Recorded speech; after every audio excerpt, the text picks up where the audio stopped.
Welcome back दोस्तों। इस video के अंदर हम CSS को देखेंगे कि CSS की कितनी टाइप्स हैं, किन किन तरीकों से हम CSS को अपने पेज में यूज़ कर सकते हैं और div जो स्ट्रक्चर है हमारा, हम उसको CSS के साथ कैसे यूज़ कर सकते हैं। तो चलते हैं अपने पेज की तरफ। तो पहले हम एक HTML का पेज यहाँ से बना लेते हैं, लेकिन उससे पहले मैं आपको एक फ़्लो बता दूं कि जब भी आप अपनी वेबसाइट बनाना शुरू करें तो आपको फोल्डर्स की जो डायरेक्टरीज हैं उनको आपने कैसे मैनेज करना है। तो आप अपने सिस्टम में किसी भी डायरेक्टरी में चले जाएं, यहाँ पे आप जाकर कोई भी एक न्यू फोल्डर क्रिएट कर लें और उसको नेम आपने जो देना है उसमें आपने स्पेस नहीं रखनी। तो यहाँ पे मैं वेबसाइट का नाम दे देता हूँ इस फोल्डर को। उसके बाद मैं जाता हूँ ड्रीमवीवर में, उससे पहले इसी फोल्डर में ही आते हैं। तो यहाँ आके आप कुछ फोल्डर्स जो है ना वो डिफाइन कर लें। पहला जो फोल्डर होगा वो CSS का होगा। सेकंड जो फोल्डर हमारा होगा वो होगा IMG का, जिसमें हमारी इमेजेस आएंगी। इंशाल्लाह इस वीडियो में मैं आपको इमेज का टैग भी बताऊंगा कि एक इमेज को हम अपने पेज पे कैसे शो करवा सकते हैं। उसके बाद एक और न्यू फोल्डर बनाते हैं हम JS का, जिसमें जावास्क्रिप्ट की फाइल्स होंगी, लेकिन मैं अभी जावास्क्रिप्ट के कोड को और फाइल्स को यहाँ पे इस कोर्स के अंदर नहीं बताने वाला। लेकिन आप जो फ्लो है एक वेबसाइट की डायरेक्टरीज का वो आपको पता होना चाहिए। तो यहाँ होम पेज पे ये जो इसकी डायरेक्टरी है, इस देखें जिस फोल्डर के अंदर हम मौजूद हैं, ये इस फोल्डर की रूट डायरेक्टरी है। तो यहाँ पे हमारे पास वो जो पेज होगा हम उसको स्टोर कर लेंगे, जो कि हमारे पास HTML का पेज होगा। तो चलते हैं अपने कोड की तरफ। तो यहाँ पे हम पहले क्या करते हैं कि यहाँ पे ये जो अनटाइटल्ड है इसको फर्स्ट के नाम से स्टोर कर देते हैं, फर्स्ट पेज। सेव करते हैं इसको। अब सेव करते हैं जाके इसको हम चलते हैं, देखें वेबसाइट के फोल्डर के अंदर ही हैं हम। यहाँ पे मैं इंडेक्स कर देता हूँ, तो देखें index.html उसने खुद ब खुद ही उसको कर दिया। तो CSS की बात करते हैं। तो CSS आपको मैंने जब वीडियो इसकी बनाई थी इस कोर्स की, तो उसमें भी मैंने आपको थोड़ा सा हिंट दिया था कि CSS क्या होती है और कितनी किस्म की होती है। तो अगेन हम उसको डिस्कस करते हैं। तो 3 तरह से आप CSS को अपने कोड में यूज़ कर सकते हैं। पहला मेथड ये है कि आप एक एक्सटर्नल फाइल बना लें और उसके अंदर कोड करें, उसको हेड का जो टैग है इसके अंदर उसका लिंक डाल दें। जो भी आप कोडिंग वहाँ पे करेंगे तो उसको आप अपनी जो बॉडी है इसमें डिफरेंट टैग्स के अंदर आप उसको इंक्लूड कर सकते हैं। तो सबसे पहले हम एक्सटर्नल CSS को ही यूज़ करते हैं।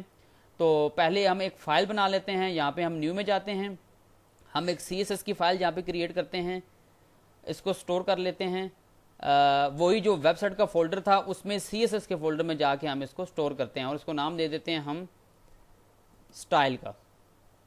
देखें हमें एक्सटेंशन लगाने की ज़रूरत नहीं है, वो खुद ब खुद क्या करेगा कि इसकी एक्सटेंशन जो होगी उसको CSS में कन्वर्ट कर देगा। तो यहाँ पे मैं चलता हूँ तो वो देखें style.css उसने खुद ब खुद ही इसको सेव कर दिया। हम अपने पेज पे चलते हैं। हेड के टैग में आपने जाना है, हेड के टैग में आके आपने लिखना है लिंक रेल। अब देखें ड्रीमवीवर का सबसे बड़ा बेनिफिट ये भी है कि आपको जब ये स्टेप बाय स्टेप जो भी आप लिखते जाएंगे आपको हिंट देता जाएगा, और इस दौरान अगर आपको कोई टैग का जो सिंटैक्स है वो भी कभी भूल जाता है तो वो भी काफ़ी आपकी हेल्प आउट हो जाएगी इसको लिखने के दौरान। तो अब देखें उसने खुद ब खुद ही यहाँ पे हमें हिंट के तौर पे रिल दे दिया। तो इसमें आपने देना है स्टाइल शीट। अब देखें वो भी उसने हिंट दे दिया है। उसके बाद आपने यहाँ आगे इसका एक और एट्रीब्यूट है, वो है href।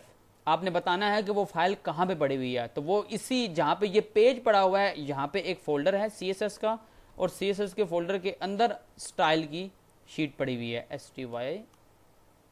style.css। एक्सटेंशन आपने लाजमी यहाँ पे मेंशन करनी है। और उसके बाद आप डायरेक्ट यहाँ से ब्राउज भी कर सकते हैं। अगर आपको लिखने में कोई प्रॉब्लम हो रही है तो आप बैक चले जाएँ। बैक जाके जैसे ही आप डबल कोटेशन कंप्लीट करेंगे तो वो देखें साथ में ही उसने आपको ब्राउज का ऑप्शन दे दिया। तो इस पर आप क्लिक करें, यहाँ पे जाके फाइल जो पड़ी हुई है उस पर क्लिक करेंगे तो देखें वही पाथ आ गया जो हमने लिखा था। नेक्स्ट इसका एट्रीब्यूट जो है वो है टाइप। तो टाइप में आपने टेक्स्ट/CSS कर देना है, तो यहाँ पे इसको आपने क्लोज कर देना है। तो यहाँ पे हमने क्या किया कि एक एक्सटर्नल CSS की जो फाइल थी उसको अपने पेज में एम्बेड कर दिया है। तो अब ज़रा डिज़ाइनिंग की तरफ आते हैं। तो डिज़ाइनिंग से पहले यहाँ पे हम क्या करते हैं कि एक डिव डिफाइन कर लेते हैं। तो जैसे ही हमने फॉरवर्ड स्लैश डाली तो वो खुद ब खुद उसने डिव को क्लोज कर दिया। तो डिव के अंदर देखें, डिव आपको मैंने बताया था कि डिव के अंदर हम बहुत सारी चीज़ें डिफाइन कर सकते हैं और ये एक ब्लॉक लेवल हमारे पास एलिमेंट होता है। इसमें हम क्लास डिफाइन कर सकते हैं और आईडी डिफाइन कर सकते हैं। यानी ये है कि हम एक यहाँ पे टैग डिफाइन कर देते हैं, एक टैग के साथ एक नेम डिफाइन कर देते हैं, फिर उसी नेम के अगेंस्ट हम डिफरेंट किस्म की स्टाइल्स जो हैं वो अपनी स्टाइल शीट के अंदर लिखते हैं और वो इस डिव के ऊपर हमारे पास अप्लाई हो जाएंगे। इस डिव के अंदर जितना भी कंटेंट होगा उसके ऊपर अप्लाई हो जाएगा, चाहे वो टेक्स्ट है, चाहे वो आपने कोई भी चीज़ लिखी है। तो हम स्टार्ट करते हैं। यहाँ पे आप क्लास भी मेंशन कर सकते हैं और आईडी भी मेंशन कर सकते हैं। क्लास अगर आप यहाँ पे लिखते हैं तो क्लास में आपको कोई नेम देना पड़ेगा। हम कहते हैं ये हमारे पास मेन का एक डिव है जिसमें सारा हमारा कंटेंट होगा। मेन का हमने इसे नाम दे दिया। तो अब देखें, मैं इसको सेव करता हूँ। मैं साथ में ये जो स्टाइल की हमारी जो शीट है यहाँ जाता हूँ। यहाँ जाके अब देखें, अब कुछ डिज़ाइनिंग करनी है, लेकिन इस नेम को मैं यूज़ करते हुए करूँगा। देखिए ये क्लास मैंने एक डिफ़ाइन कर दिया जिसका नेम जो है वो मेन है। तो जब भी हमने क्लास डिफ़ाइन की होगी तो उसको हम डॉट लगा के कॉल करेंगे, डॉट मेन। मेन के बाद आप ब्रैकेट्स डाल दें। यहाँ पे देखें आपको बहुत सारी चीज़ें हिंट के तौर पे देता जाएगा। इसमें अब आप देखें, इस जो हमारे पास जहाँ पर भी ये क्लास डिफ़ाइन होगी, किसी भी टैग में आप इसको डिफाइन कर सकते हैं, किसी डिव में डिफाइन कर सकते हैं, कहीं पर भी अपने पेज में डिफरेंट जो टैग्स हैं उन्हीं के अंदर ही आपने इसको डिफाइन करना है। तो जो भी हम यहाँ पे डिज़ाइन की प्रॉपर्टी लिखेंगे वो यानी उस टैग के अंदर जितनी भी एलिमेंट्स होंगे उसके ऊपर अप्लाई हो जाएगी। तो यहाँ पे हम इसका कलर चेंज कर सकते हैं, इसको बॉर्डर दे सकते हैं, इसको विड्थ दे सकते हैं, इसको हाइट दे सकते हैं। डिफरेंट किस्म के हम इसके ऊपर फंक्शनलिटी अप्लाई कर सकते हैं। तो हम स्टार्ट करते हैं कलर से। देखें कलर के तौर पे भी वो हमें हिंट दे रहा है, तो यहाँ से आप देखें कलर जाके चूज़ कर लें। आपको कोड शोड याद करने की ज़रूरत नहीं है, आप यहाँ से कोई सा भी कलर यूज़ कर सकते हैं। तो मैं यहाँ से एक कलर चूज़ कर लेता हूँ। और यहाँ पे जब भी आपने एक डिज़ाइन की प्रॉपर्टी यूज़ कर लेनी है तो उसको आपने सेमी कॉलन से एंड कर देना है। इसके बाद आपने इंटर मार के नीचे आ जाना है। इंटर प्रेस करने के बाद उसके बाद हम ज़रा इसको क्लोज़ कर देते हैं। जस्ट हमने एक कलर ही डिफ़ाइन किया है। वापस जाते हैं अपने पेज में। अभी हमने इसमें कुछ भी नहीं लिखा, तो हम लिख लेते हैं मेन डिव। ये हमारे पास मेन डिव है। सेव करते हैं। यहाँ पे चलते हैं डिज़ाइन में। तो डिज़ाइन में जैसे ही गए तो वो देखें उसका उसने कलर क्या कर दिया, चेंज कर दिया। तो अभी तो देखें अभी हम ड्रीम वीवर के अंदर हैं तो ये बता रहा है कि ये एक डिव के अंदर है। ये देखें यहाँ पर डॉटेड के अंदर इसने बता दिया, हालांकि हमने इसको कोई बॉर्डर नहीं दिया। अगर हम इसको वेब में ओपन करते हैं तो ये सिंपल, इसमें कोई बॉर्डर नहीं आएगा। हम चलते हैं अपने पेज पे। जैसे ही हमने इसको ओपन किया तो ये आप देख सकते हैं, वो देखें मेन डिव। अब देखें उसका कलर क्या हो चुका है हमारे पास, ग्रीन। तो अब आगे चल के हम कुछ और प्रॉपर्टीज़ हैं स्टाइल की वो डिफ़ाइन करते हैं। इस पर यहाँ पे हम चल के डिफ़ाइन करते हैं। इसको हम फ़ॉन्ट साइज़ दे देते हैं। देखें फ़ॉन्ट साइज़ में आता हूँ, यहाँ पे बहुत सारी चीज़ें हैं। फ़ॉन्ट स्टाइल है, फ़ॉन्ट फैमिली आप कौन से यूज़ कर सकते हैं, इसमें सारे हम इंशाल्लाह बारी बारी यूज़ करके चेक करेंगे। तो फ़ॉन्ट साइज़ पे आ जाते हैं। फ़ॉन्ट साइज़ हम कर देते हैं 20 पिक्सल। वापस चल के हम अपने पेज को रिफ़्रेश कर लेते हैं। तो अब देखें वो उसका साइज़ थोड़ा सा बड़ा हो गया।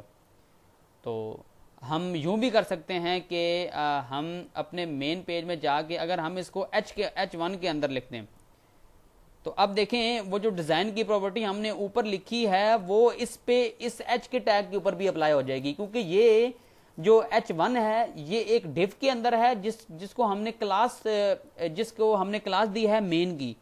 तो अब देखें इसके अंदर, इस डिव के अंदर हम जितने भी टैग्स लिखेंगे तो जो डिज़ाइन की प्रॉपर्टी इस मेन के अंदर डिफाइन होगी वो इसके तमाम एलिमेंट्स के ऊपर अप्लाई हो जाएगी। तो अब मैं सेव करता हूं।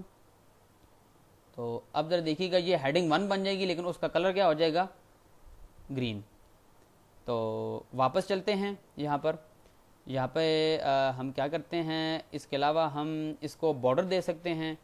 तो बॉर्डर आपने लिखना है। बॉर्डर के बाद आपने फुल कॉलन लगाने हैं। इसके बाद आपने आगे बताना है कि बॉर्डर आप किस तरह का देना चाह रहे हैं। बॉर्डर आप सॉलिड देना चाह रहे हैं, बॉर्डर आप डॉटेड की फॉर्म में देना चाह रहे हैं। तो ये देखें डिफरेंट किस्म की यहाँ पे प्रॉपर्टीज़ हैं।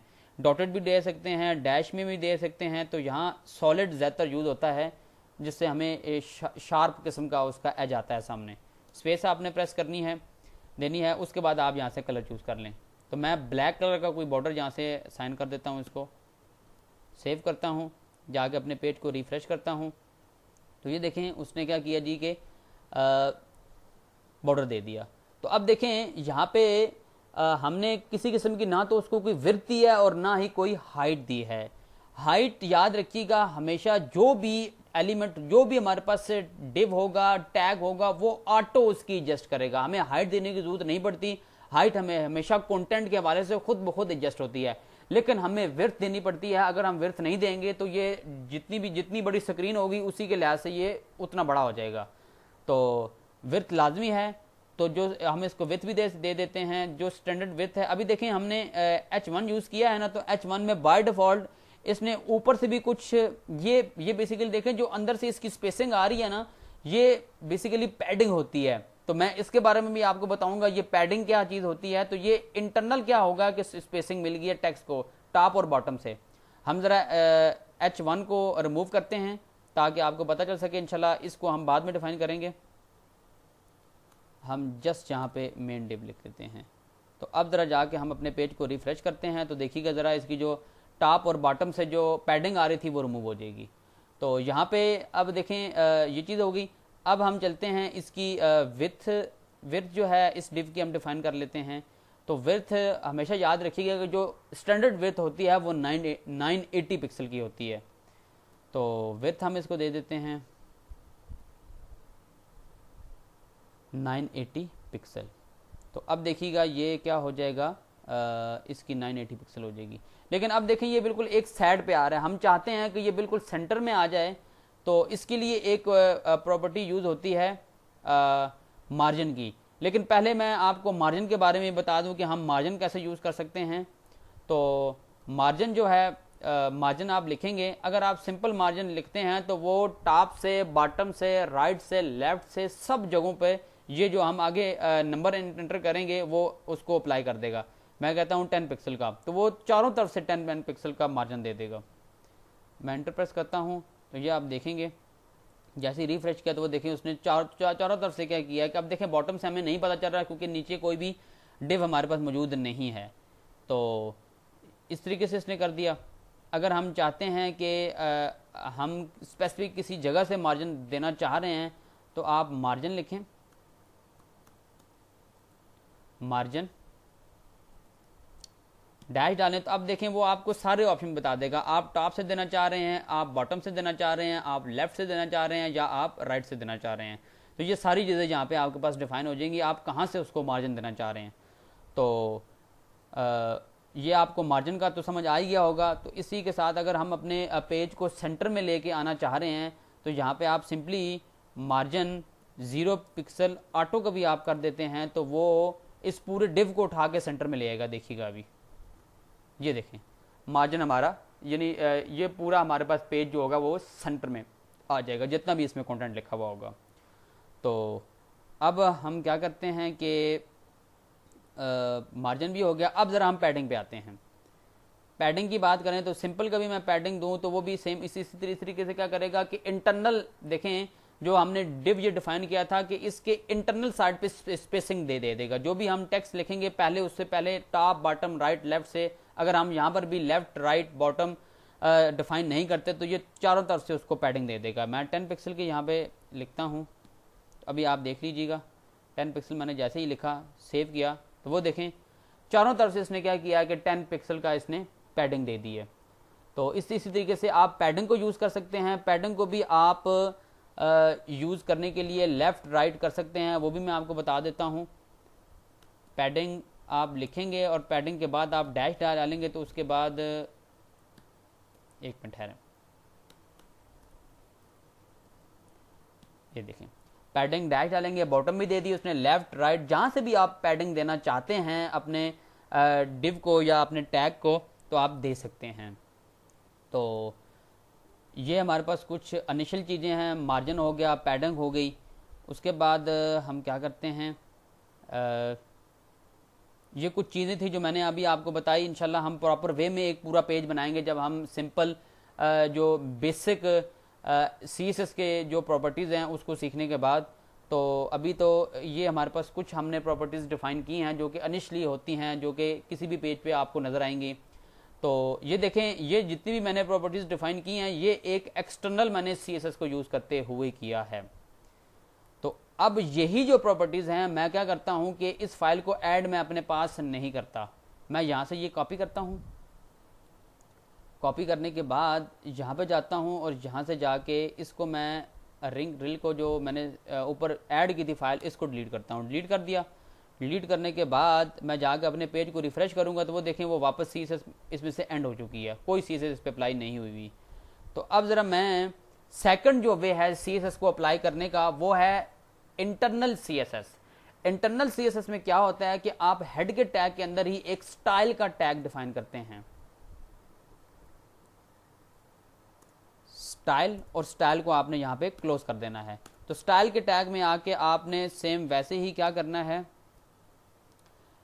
उसी तरीके से आपने डॉट लगा के मेन लिखना है, यानी जो भी आपकी क्लास होगी, और आपने ब्रैकेट स्टार्ट करनी है और अपना जो कोड होगा आपने यहाँ पे पेस्ट कर देना है आके, जो भी आप डिज़ाइनिंग करना चाह रहे हैं। मैं इसको सेव करता हूँ तो अब देखिएगा वापस वही पोजीशन आ जाएगी जो हमने डिफाइन की थी। ये देखें, ये हमारे पास वापस वही डिज़ाइन आ गया जो कि हमने एक्सटर्नल जो हमारे पास CSS थी उसके ज़रिए से हमने अप्लाई किया था। अब यही डिज़ाइन हमने जो इंटरनल CSS है उसके ज़रिए अप्लाई कर दिया। सेकंड वे ये हो गया कि आप स्टाइल का एक डिव बना के हेड के टैग के अंदर तो आप अपनी जो CSS है उसको स्टार्ट कर सकते हैं। तो उसके बाद जो थर्ड वे है, थर्ड वे को क्या आपने, थर्ड वे ये है कि मैं इसको भी यहाँ से ख़त्म करता हूँ। यहाँ पे मैं किसी किस्म का कुछ भी स्टाइल वगैरह नहीं लिखता। तो थर्ड वे CSS को यूज़ करने का ये है कि मैं यहाँ पे क्लास ही डिफाइन नहीं करता, या आप करना चाहें तो कर भी सकते हैं, इसमें कोई इशू नहीं है। तो यहीं पे ही आप स्टाइल लिखेंगे। स्टाइल लिखने के बाद डबल कोट्स के अंदर आप CSS की प्रॉपर्टी को यूज़ कर सकते हैं। तो वो मैं इंटर प्रेस करता हूँ तो ये देखें हमारे पास ये सारी प्रॉपर्टी जितनी भी हैं ये हमारे पास यहाँ पे यूज़ हो चुकी है। ये देखें एक डिव के टैग के अंदर ही हमने क्या किया कि वो सारी की सारी प्रॉपर्टी स्टाइल लिख के डबल कोट्स के अंदर हमने लिख दी हैं। मैं कंट्रोल S करता हूँ। कंट्रोल S करने के बाद देखें सेम वही पेज हमारे पास आ रहा है, किसी किस्म का इसमें कोई चेंजेस नहीं हुई। तो ये थ्री वे हैं CSS को यूज़ करने के। हम इनलाइन इसको बोलते हैं, इनलाइन CSS जो थर्ड वे है हमारे पास। हमने इनलाइन यानी एक ही लाइन में हमने CSS को डिफाइन कर दिया है विदाउट यूजिंग ID और क्लास। तो अब ज़रा आते हैं ID के ऊपर। तो मैं यहाँ से इसको कर देता हूँ क्लोज, क्योंकि जो अच्छी प्रोग्रामिंग प्रैक्टिस है उसमें बेहतर यही है कि आप की जो फाइल्स हैं वो अलग अलग सेपरेट होनी चाहिए। तो मैं यहाँ पे क्या करता हूँ, मैंने जो एक्सटर्नल CSS की फ़ाइल थी उसको रिमूव किया था उसको मैं दोबारा ले आता हूँ। यहाँ पे कंट्रोल S कर लेता हूँ। ये तो पहले का सेव था। अपने पेज को जाके रिफ़्रेश करता हूँ तो ये आप देखेंगे कि यहाँ पे वापस वही डिज़ाइन वही है, कोई चेंजेस नहीं आई इसमें। तो अब मैं आपको ज़रा ID भी बता देता हूँ कि ID क्या है, ID के ज़रिए आप कैसे डिफ़ाइन कर सकते हैं। तो यहाँ पे ये हमारे पास मेन डिव था, हम एक और डिव बना लेते हैं। इसको थोड़ा सा इंडेंट कर देते हैं ताकि पता चले कि कौन सा वाला टैग कौन से वाले टैग के अंदर है। यहाँ पे मैं एक और डिव बनाता हूँ। इसको हम अब देते हैं ID इक्वल टू हेड। वैसे हेड का टैग भी होता है अगर देखा जाए तो ये ऊपर हमारे पास डिफाइन है। तो हमने वैसे इसको हेडर कह देते हैं, हेड की बजाय हेडर कह देते हैं। तो आप टैग्स के नेम के साथ भी कोई क्लास डिफाइन कर सकते हैं, इसमें कोई इशू नहीं होगा आपको। हेडर के नाम से हमने एक ID डिफाइन की है। तो अब मैं यहाँ पे स्टाइल में जाता हूँ और यहाँ जाके मैं कुछ चीज़ें इसमें डिफाइन करता हूँ। यहाँ मैं जाता हूँ और यहाँ जाके इसमें कुछ लिख लेता हूँ। यहाँ लिखता हूँ हेडर पोर्शन। तो पहले कुछ भी करने से पहले मैं जाके अपने पेज को रिफ़्रेश करता हूँ, तो वो देखें वो हेडर बिल्कुल एक कोने पे आ रहा है। तो अब इसकी क्या वजह है कि ये उस पेज के अंदर, उस डिव के अंदर नहीं है, क्योंकि ये बिल्कुल हमने उस डिव से बाहर निकाल दिया। ये जो हमारे पास मेन का जो डिव था, तो इसी के अंदर ही हम इसको लिखते हैं। आप इसको इंटर करके नीचे ले जाएं, तो ये मेन डिव है, इसी के अंदर ये सारी चीज़ें लिखी जाएंगी। इसमें आपके पास एक हेड का पोर्शन होगा, एक मेन्यू का पोर्शन होगा, फिर आपके पास कंटेंट आएगा। तो आप इस तरीके से डिफरेंट पोर्शन को डिफाइन कर सकते हैं। तो इसी में ही मैं क्या करता हूँ कि ये जो डिव था इसको डिफाइन कर दिया। इसको ज़रा मैं इंडेंट करता हूँ। इंडेंट करने के बाद अब ज़रा हमें क्लियर होगा कि ये डिव कहाँ पे आ रहा है। ये देखें, ज़रा ऊपर वाला जो है जो डिव था, मैं इसको क्लोज करता हूँ क्योंकि हम मेन डिव के अंदर ही हैं। तो देखें वो जो पहले वाली प्रॉपर्टी अप्लाई हुई थी वो इस पर भी अप्लाई होगी। हेडर पोर्शन का जो हमारे पास डिव था उस पर भी अप्लाई हो गई। हालांकि हमने किसी किस्म का इसमें कलर डिफाइन नहीं किया, लेकिन ये मेन एक डिव जो है उसके अंदर है और उसमें हमने एक मेन क्लास डिफाइन की हुई है। तो हम अब इसमें भी अब अपनी मर्जी से भी इसका कलर चेंज कर सकते हैं। हम अब जाते हैं स्टाइल में जाके हम यहाँ पे लिखते हैं। अब देखें अगर आपने वहाँ पे आईडी डिफाइन की हुई है ना, तो आईडी के लिए आप हैश यूज़ करेंगे। हैश में आप लिखेंगे हेडर और यहाँ पे आप उसका कलर चेंज कर दें। कलर मैं उसका कर देता हूँ रेड। हम अपने पेज पे जाते हैं, मैं जाके रिफ़्रेश करता हूँ, तो अब जरा देखिएगा, वो देखें उसका कलर रेड हो चुका है। हालांकि मैंने ऊपर जो मेन हमारे पास मेन का जो हमारे पास क्लास थी उसमें मैंने ग्रीन कलर डिफाइन किया था। तो हमारे पास ये हेड पोर्शन हमारे पास आ चुका है। इस तरह हम डिफरेंट किस्म की प्रॉपर्टीज इस पर अप्लाई कर सकते हैं। लेकिन देखें ये हेड की जो हमने यानी यहाँ पे जो हेड की आईडी डिफाइन की हुई थी ना, अब देखें मैं आपको एक और चीज़ बताता हूँ कि अब देखें, अब आप यहाँ सोच रहे होंगे कि दोनों में फ़र्क क्या है। तो मैंने पहले बताया था कि अब मैं कोई और यहाँ पे डिव लेता हूँ।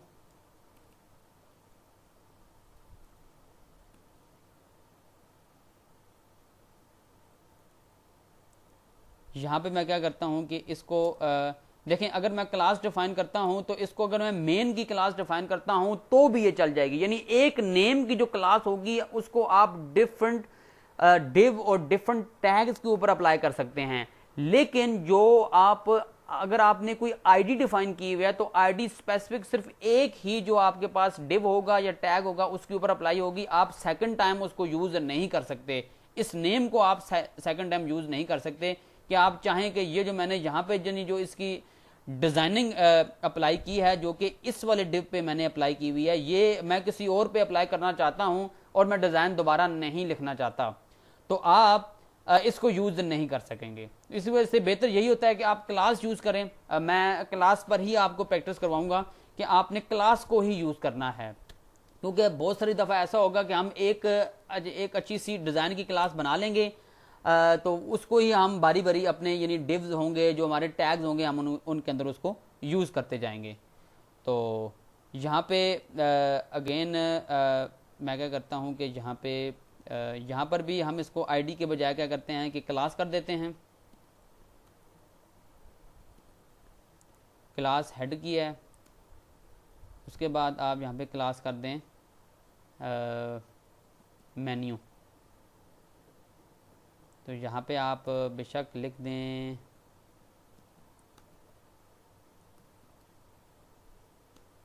Menu portion. तो हम अब चलते हैं अपने पेज में। अब देखिएगा इसका कलर चेंज हो जाएगा, क्योंकि हमने वहाँ पे आईडी डिफाइन की थी, तो ज़रा उसको जाके हमें चेंज करना पड़ेगा, क्योंकि हमें यहाँ पे अब डॉट लगाना पड़ेगा, क्योंकि हमने इसे क्लास में कन्वर्ट कर दिया। तो अब देखें हमने सिर्फ एक का कलर चेंज किया और ऊपर बाय डिफॉल्ट अब देखें मैं जितनी भी चीज़ें लिखता जाऊँगा, अगर मैं उसका कलर डिफाइन नहीं करता ना तो उसका कलर ग्रीन ही आएगा, क्योंकि जो मेन हमारा ये जो डिव है जिसको मैंने ब्लैक कलर का बॉर्डर असाइन किया हुआ है, इसमें मैंने डिफाइन किया है कि कलर जो होगा, हम जो भी टेक्स्ट लिखेंगे उसका ग्रीन होगा। तो हम अपनी मर्ज़ी के साथ अब यहाँ पे कलर जो है जो मेन्यू पोर्शन है उसका भी यहाँ पे हम लिख लेते हैं मेन्यू। इसमें हम क्या करते हैं कि इसका जो कलर है वो कर देते हैं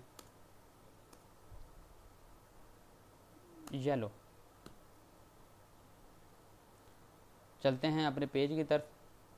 तो ये आप देख सकते हैं मेन्यू में ये येलो कुछ अच्छा नहीं लग रहा, ये क्लियर नहीं हो पा रहा। तो हम क्या करते हैं कोई और अच्छा सा कलर देख लेते हैं यहाँ से।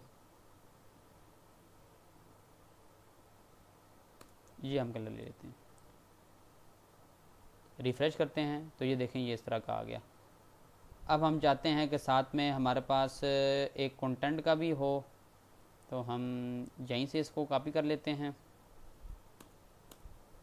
यहाँ पेस्ट करते हैं और यहाँ के हम इसको क्लास दे देते हैं कंटेंट की। तो कंटेंट में आप यहाँ पे आके कर दें कंटेंट पोर्शन। यहाँ पे हम जाते हैं, यहाँ जाके हम कंटेंट कर देते हैं और इसको हम कलर दे देते हैं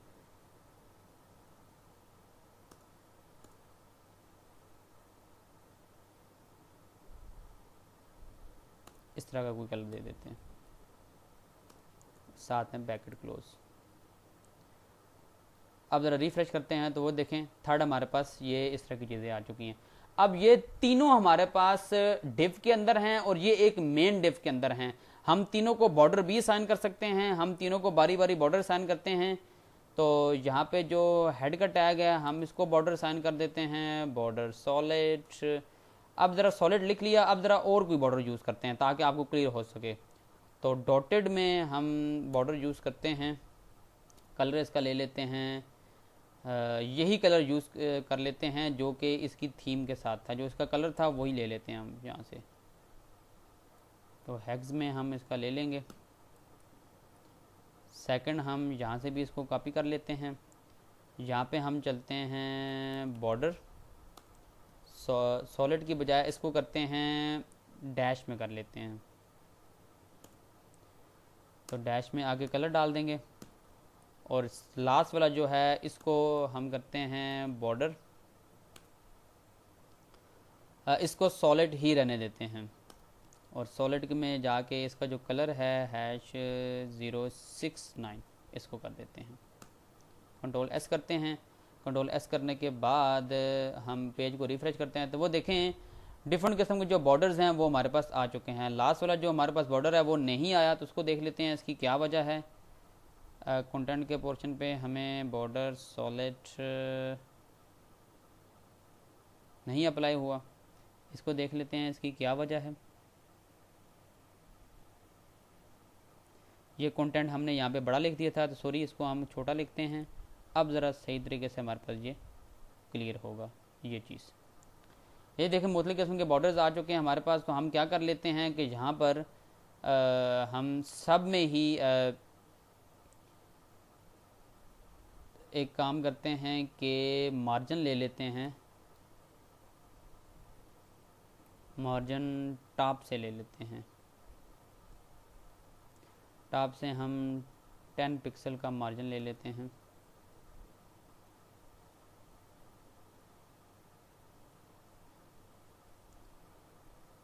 इसमें भी करते हैं और तीनों में अप्लाई कर देते हैं मार्जिन, तब आपको थोड़ा सा क्लियर हो सके।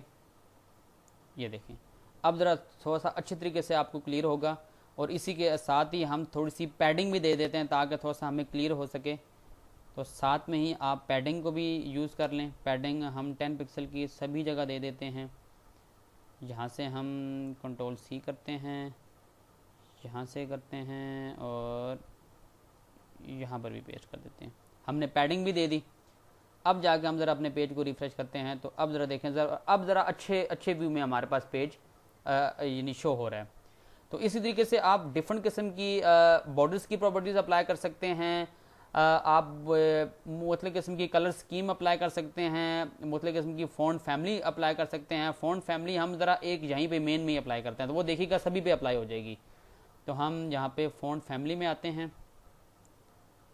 फ़ॉन्ट फैमिली हम कर लेते हैं एरियल। तो अब ज़रा देखिएगा ये सब पे अप्लाई हो जाएगी। ये देखें ये एरियल जो है ये बड़ा अच्छा फ़ॉन्ट फैमिली में हमेशा ज़ाहिर होता है। तो इस तरीके से हम इंशाल्लाह इसमें कोड मज़ीद करेंगे।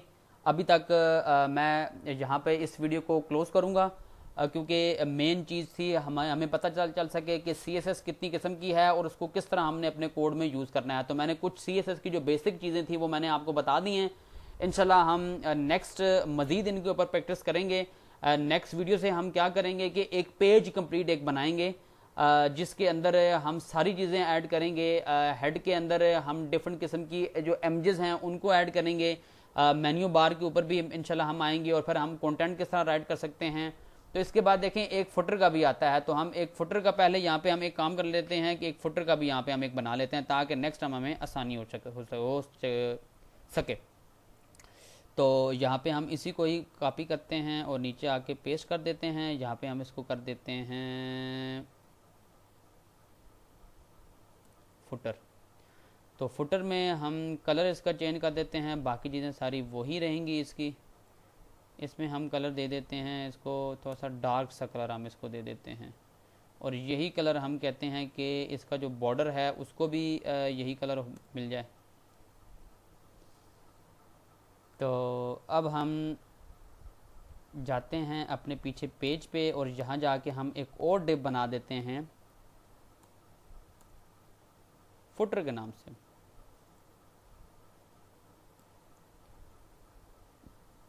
तो यहाँ पे हम इसको दे देते हैं फुटर। सेव करता हूँ, यहाँ जाके पेज को अपने को रिफ्रेश करता हूँ तो ये देखें एक फुटर का भी हमारे पास कंटेंट एक पोर्शन हमारे पास बन चुका है। तो बारी बारी इंशाल्लाह हम सभी को एक्सप्लोर करेंगे, मज़ीद मैं आपको इसके बारे में बताऊँगा। तो मिलते हैं अपनी नेक्स्ट वीडियो में, जिसमें हम इंशाल्लाह एक प्रॉपर वे में पूरा पेज जो होगा वो डिज़ाइन करेंगे CSS और div को यूज़ करते हुए।